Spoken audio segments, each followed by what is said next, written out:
When I taught contemporary issues years ago, I always started the lesson off with what are the values of our society and what do you value? And the students would write a brief summary of that, what they thought our society valued and what they valued. And then we look at all of the issues we talked about through that lens. And the main thing I tried to point them toward is that what you think is the most important thing to spend your time on or your money on is what you value. And I've always valued being around my family and travel. That's what with my kids, we went to dozens of national choirs. We toured all around the country. Went to Europe. My son ended up studying in Europe for a while. I get a chance, I'm heading off somewhere to travel.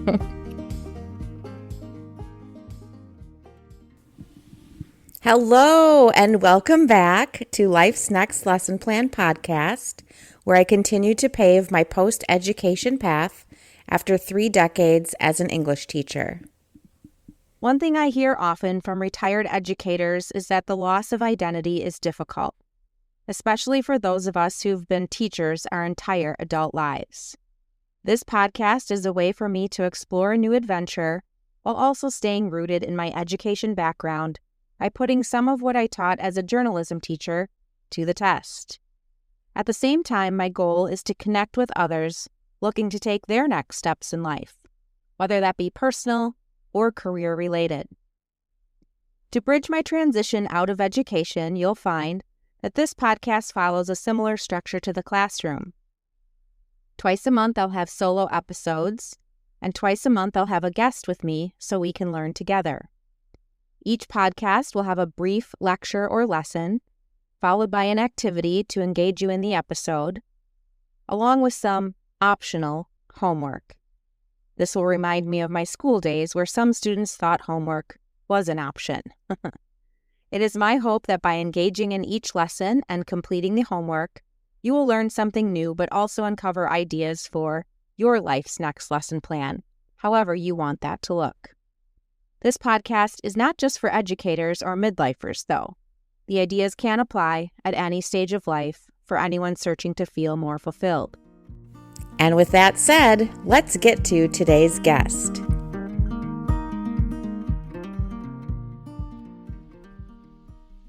So today we're fortunate enough to have someone who's been in education definitely longer than me, but maybe not by much. I'll let him explain a little bit of his background, and then we will get into our connection and how we know each other.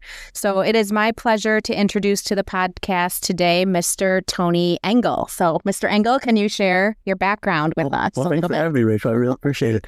I started teaching in the early 1990s, taught for nearly 30 years, most of it here at Homestead High School.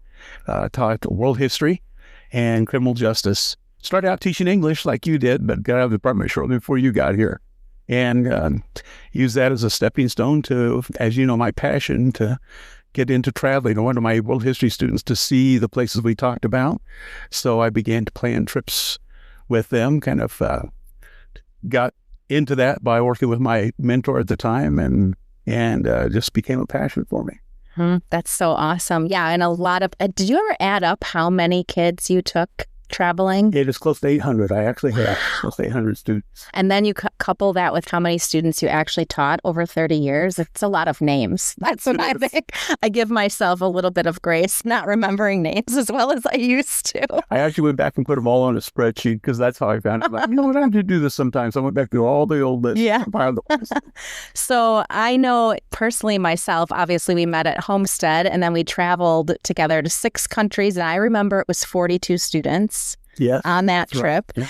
And that's about average. I definitely remember one moment that stood out to me on that trip. Yes, I in my mind, I imagine like a Spider-Man where we had a student trying to scale the outside of a hotel. Was it in Switzerland? It's Switzerland. You and I were walking across to a beach. We were going to check out a beach. And we looked back and this young lady straddling the outside of her balcony, trying to get to her friend's balcony. That definitely stands out to me. And the student in Paris who met up with a Mequon family, and this was before WhatsApp and all the fancy ways to communicate by phone. And we'll just say she was on her own for a little bit with that family in Paris. I had forgotten that was on that trip. Oh, yeah. That's the one that I could not find her for hours. And I think it was you who ended up sitting in the subway or something. I told you guys, I've got to go back to the hotel and call her parents. Yeah. And so I took the subway back. And when I got off the train, there she was sitting on the bench at our stop. And she goes, I didn't know how to get to the hotel from here, but I knew this was our stop. And I can remember telling her, I don't know if I want to hug you right now or scream at you. But I'm just so glad to see you. Yes, those are the two that stand out for me. So that was memorable. I'm sure you have a lot of other funny travel stories. Do you have any funny classroom stories? Not as being a teacher, always a million that you could have. One of the funniest, and I told when I retired, was we used to have a home ec class here at Homestead, and a young lady came back to me, her sophomore, junior, had her as a freshman for world history, and great kid. She came back and she was in foods, and she came back and said, Mr. Engle, we made cheesecake today in home ec, and I just wanted to bring you one. It's so good. And so she brought it to me, and she walked over. She goes, do you like ovarian cheesecake? I tried not to laugh, and I said, you mean Bavarian? She goes, oh yeah. And then she got beet red, and I laughed too. And it was pretty humorous. Yes. Those are I don't know if those sophomore girls or junior girls love it. So she probably hasn't forgotten I'm it. sure she hasn't, right? Sure, she gets shocked that she said such a thing. Oh my gosh. Well, for all of the high moments and positives in teaching, there always comes a time where you contemplate, like, am I ready to go?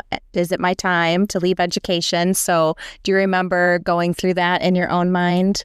I do. And as you know, I still love to sub. I still love to teach.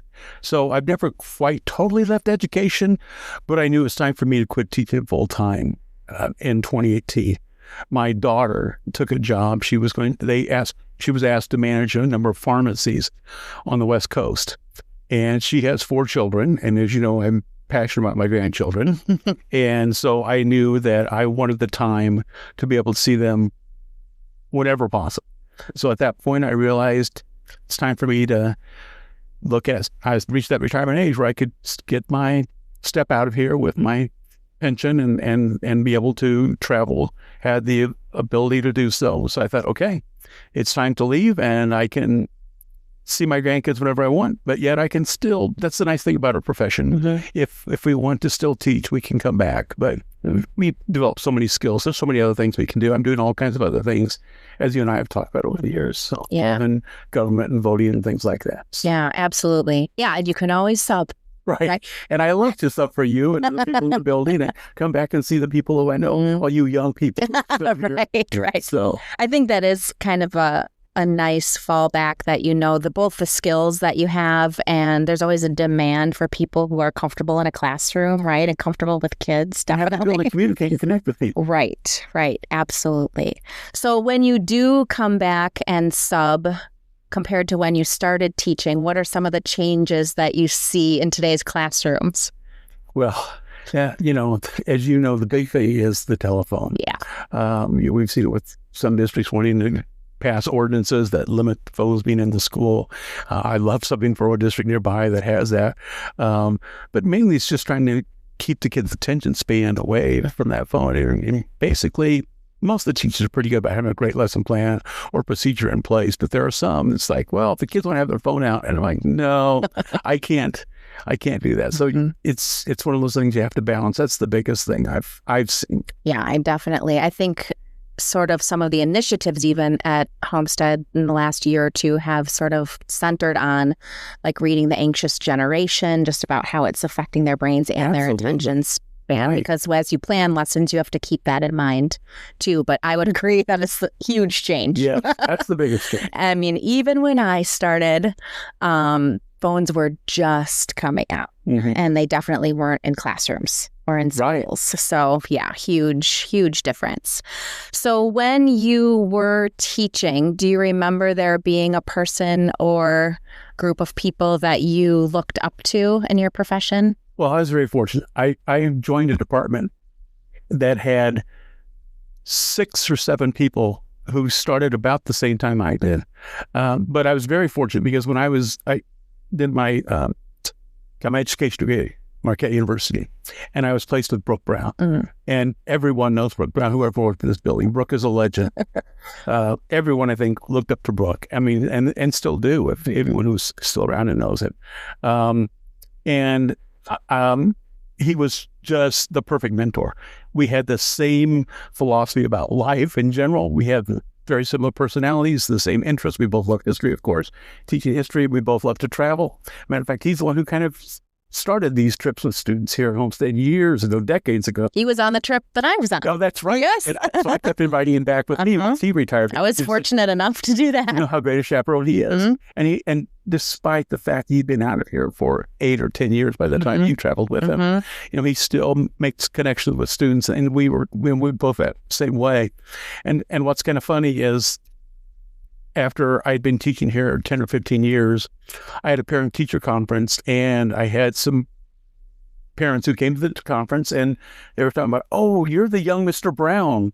And I'm like, "What?" It's ultimate compliment. That's what I thought. That's exactly what I thought. And they said, "Well, at our dinner table, we refer to Mr. Brown as the old Mr. Engle, and you as the young Mr. Brown, who are so much alike." And the kids talk about how they enjoy having both of you. And all 3 of their kids ended up going on a trip with me. Their oldest child went on a trip with Brooke. And so it was kind of funny. And so he was my mentor that I've always got along with. Matter of fact, he will be coming over Thursday for Thanksgiving dinner. He and his wife coming Thanksgiving dinner with us. We still maintain that close bond. So. Oh, I'd love to have him on the show, too, in the future. Yeah, yes. He would, because as you said, a lot of people know him, too. I'll run it by on Thursday. Yeah, okay, thank you. Yeah, he's the ultimate when you say his name, especially in this area, right? Like everybody knows him. Yes, because he was the legend. So when you kind of knew, obviously, because you wanted more flexibility to be with your grandkids and see your own kids, obviously, what were some of the goals maybe that went along with that when you were envisioning your time after retirement? Well, you know, I was thinking about this, how I've kind of plotted what I was going to do. When I taught contemporary issues years ago, I always started the lesson off with, what are the values of our society and what do you value? And the students would write a brief summary of that, what they thought our society valued and what they valued. And then we look at all of the issues we talked about through that lens. And the main thing I tried to point them toward is that what you think is the most important thing to spend your time on or your money on is what you value. And I've always valued being around my family and travel. That's what with my kids, we went to dozens of national parks. We toured all around the country, went to Europe. My son ended up studying in Europe for a while. You know, I get a chance, you know, I'm heading off somewhere to travel. I ended every one of my classes with the phrase, have lots of great adventures. As students walked out the door, you heard me say that before to the kids. And, you know, just trying something new. And so I thought, I want to take this opportunity to travel and, whenever possible, travel with my grandkids and my kids. So that was my focus. Where do I want to go? What things are worth my time? And who do I want to do it with? This is almost exactly what I talked about in the first episode of this podcast. Yeah, that's just what you value. I haven't heard it yet. No, it's okay. It just came out today, so you're excused. Okay. But yeah, that's just kind of like when you envision when you have time and life slows down a little bit and you can pick and choose what you want to do. That's the exact word I used, was your value. Yeah. You know, you value your time, right? And then how you spend that time. So okay, that resonates with me. I'm right on track. Good. So kind of along with that, if you could give listeners of any age a piece of life advice about kind of creating their life on their own terms, would it go along with kind of what you just said, or along those lines, or something different? Yeah, I mean, I've always said, and I wrote it in every yearbook a kid gave me, you know, have lots of great adventures. An adventure doesn't have to be a long, thought out trip. It doesn't have to be something that's going to make, you know, some newsworthy event. Adventure is just something new. Try something new. Just, you know, I would tell my students, I usually get that spiel in my freshmen their very first day. said, you are on a new journey now. And you may not have tried out for a play before. You may not have gone to sporting events before. You may not have done any of these clubs before. Explore those, try them, see which ones you like, which ones you don't. And, I tried to raise my kids that way. I tried to expose them to as many things as possible, and a lot of them didn't take. My son was not a sports guy. He did not want to do sports, but he became very passionate about kayaking. And so he kayaks all over the world, his videos about his kayak journeys and that finally took. I finally took him kayaking his sophomore year here, and he loved it and became passionate about it. And I think that's what I tried to teach the students is just keep trying something. You can find something you like. And the more adventures you have. And I said, and it makes you a more interesting person. I said, the more experiences you have, the more exposure to various backgrounds, the more interesting you are. You make connections with people through that. Yeah, definitely. It's interesting as I've been trying to watch my budget, knowing my decision, and then also knowing my daughter's going to college. Yes. After this year, we've been doing a lot of just local trips, like longer weekend trips, and that has been actually first of all, so eye-opening that there are so many things to do so close to home. Yes. And just thinking I don't have to spend all this money or even get on a plane to experience, like you said, new things and meet new people and be like, I want to come back here. Like Dubuque, Iowa. Who knew? It's a great city. I don't know. Yes. I never would have thought. And we were coming back on the way home from Galena, and I need to go back there. And I would have not have explored that had I not, done all these recent nearby trips. That's funny you mention that because whenever I travel, I love to get up, as you know, super early and go out for a run or walk around the areas I'm in and just explore them. I mean, I do research like crazy before I get there, but I also like to see what the city's like or the community's like in the morning. And we were just talking to an English teacher before he came down, and I had done that in Indianapolis, city of Indianapolis, and I'd found 3 or 4 really great spots in the city. And he was commenting about who knew someone could make Indianapolis so exciting. Yeah, exactly. So I mean, it's just going to be a local situation. You should just explore, go out there and try to find something new to do. And it's eye-opening. Yeah, there's a lot of hidden gems that are nearby. Absolutely. So it's been fun. Wherever you go. Yeah, exactly. So that kind of brings us very easily, actually, into your lesson that you're going to teach today, which involves travel, and you're going to offer some travel hacks, some tips. Okay, awesome. So let's hear what you have for us for your lesson today. Just before we get into our lesson today, I have a few teacher discounts to offer that relate to today's episode. Mr. Engle and all of his travel wisdom may send you to the library or to a half-price books to pick up some travel material and some of his favorite books that he'll mention in his lesson today. Teachers can save on travel books at half-price books. Their discount program saves teachers 10% year-round. If you're looking for some travel devices to take along on your next adventure, take advantage of big savings from Apple with their education pricing on certain devices. Also, educators can get 10% off their purchases at LL Bean if you're looking for new boots for hiking or new rain gear or just some warm socks for the temperatures dipping in the upcoming months. Don't forget to take advantage of those teacher discounts. Well, you're going to have a link associated with the podcast, correct? Yep. And it's basically how to prepare a Google map to get yourself ready to travel. I do this every time I travel. People know I'm kind of ridiculous with it, but I've done it for 5 or 6 sets of parents whose kids traveled with me in the past. I prepared for my Europe trips when I would take students. I've done it for a couple of our former colleagues who have traveled. One went over to France for the Women's World Cup a few years ago with his wife, and I prepared Google Maps for him for the cities where they're going to go watch matches and things that they should see and do, where they should stay, where they should eat. And so it's basically trying to give yourself the chance to have a handy reference guide instead of carrying around an atlas with you. Yeah, so that way you can just look on your phone or your iPad, whatever you're carrying around, and find a way around the state. That's awesome. Yeah, I will definitely have a link to his step-by-step guide that will be in the show notes. And then in there, you have linked some slides. Yes. Right. Okay.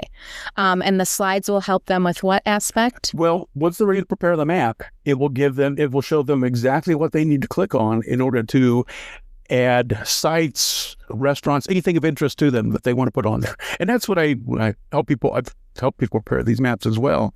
When I've sat down with them and said, you decide what you want to put in. And that's kind of where I wanted to start with this is the first thing is, what's your objective?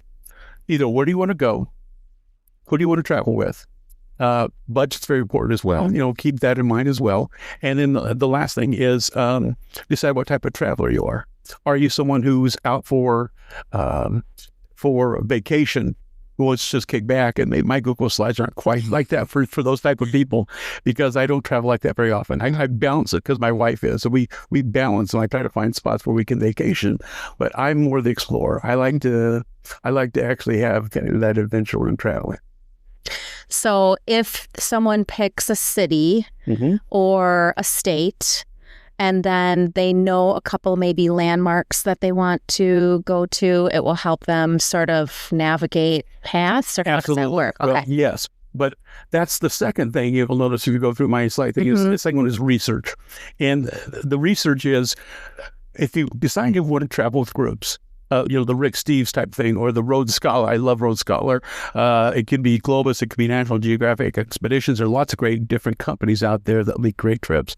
If that's where you're traveling, look through all those options and see what's interests you. Once you've chosen one, look at the costs, see if it's feasible. And then don't just stick with what they have down as their itinerary. Research those places. And then step 2, I have, it's under independent travel, is read a variety of guidebooks. I love the DK Eyewitness books. I think they do a wonderful job, because I'm a history teacher. They start with the history of every location I'm going to, so that's always, the selling point for me. Oh, there's a little history there. But then, the photos and all the others that are out there, the Rick Steves guidebooks, all those other things. Do your research and then compile a list. And as you're through, think about, like I said, what do you value? I'm a history guy. I love museums. You know me, I love the art museums, I love the history museums, so I always make sure those are on there. You also know that I love to go to where I can get a view over the town. So I love to climb and get a vista in front of me if I can. I want to look out over the city and see the rooftops. We're sitting here at that Eiffel Tower. I just took the grandkids up there 2 years ago. They loved going up there and looking out over Paris. And then I took them up to Montmartre. Probably going to Montmartre, and as the sun set and looking out over the city as the lights come on at night. I love to look for those. I put vistas. Restaurants that I've been to in the past, or that I read about, or I've seen reviews on. Oh, I'm going to try that one out this night. So I have that as kind of a list I compile as I go through. And so you get all that done. Oh, and then online sites as well. There's all, sometimes you go to TripAdvisor, but sometimes there'll be social media stuff. I found a wonderful one called Secret London, and they have really great, just out of the way places in London with really unique spins that you would never think of going to. And I found those secret cities, different sites on social media that I really enjoy, and finding different places that I go to, these different towns and cities. So I do that as my homework. As a teacher, you always feel you have to have that background knowledge. You have to absolutely you want to be prepared for anything. So I start there, and then I guess we talked about having a homework assignment for people. As you can see, people go to the link, they'll see that. Then prepare a Google map. I show you how to put these onto a map. And what's great is that they're all there at your fingertips. And you can see, is this within reach? Is this possible? Is it too far for me to get to? If it's going to be too time consuming, is it too out of the way? And you can kind of decide that as you go through. And maybe it's something you say for a later trip. Or a different day. A different day. Okay. But you can schedule a trip that way. But then, I break it down, and I tell them how to create the map as if they go through this on your website, on your link, and then you can layer it. And like I'm going on a cruise down the Rhone River in April, and we're going to start at Avignon in France. And so I've broken it down by city since on the cruise, city stop. But I put a link at the bottom of this of Amsterdam. If you look at the Amsterdam map, I've got sites, Dan Frank House and a couple churches and other places I love in Amsterdam. But then I've got, a yellow for restaurants that I love in Amsterdam. I think I have a list of hotels there. And I also put a list of walks. There's I put walks on mine that I enjoy. There's this one region, walking along the canals of Amsterdam. It's hard to beat. And so a couple of my favorite little streets that I've 5 or 6 or 7 streets you can walk along that I think are as long as you're watching out for bikers. Yeah. I remember that. Remember that as well. Yes, exactly. Head on a swivel. The students that would cluelessly walk out. They were still a little tired when we got to. Yes, that's true. So, that's true. So that's kind of what I have down here. And like I told you before, what's nice is that then when you're over there and you're like, okay, you come up out of a subway, like, okay, where's Anne Frank's house from here? You pull up your phone, boom, there's okay, it's this way. And you can get there right away. Oh, cool. By just pulling up the map. And so it's a very handy tool to have once you're there as well. Did you teach this to yourself? I did. Oh, look at you. Well, that's awesome. I love math kind of thing, and history teacher and stuff. But I really like that. Now that you say you kind of have your top priorities of what you want to do when you're on a trip, and mine always involves water.